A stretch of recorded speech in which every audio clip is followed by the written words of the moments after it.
来看交通部今仔公布今年1月到5月的道路安全统计，针对过路人死亡的统计包括新北市、基隆市、佮南投县等8个县市，甲去年同期比起来，伫过路人死亡的人数颠倒是增加的。违规的行为还是占了很大的一块哦。那这个也是我们跟警政署会去做沟通，那在强化的部分，那我们会针对不同的地区、不同的形态，还有不同的那种状况会跟那个包括6都、包括县政府跟警政署来合作。那针对这些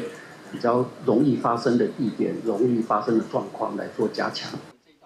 交通部表示，讲会将对行车管制的号志、佮有细活的管制来进行改善，率来推出道安的检查表。未来所有道路的设计、佮有道路工程的改善，拢会依照检查表来进行望讲会当来提悬道路安全的水准，卖甲警政署合作，针对直接发生事故的地点来改善甲预防。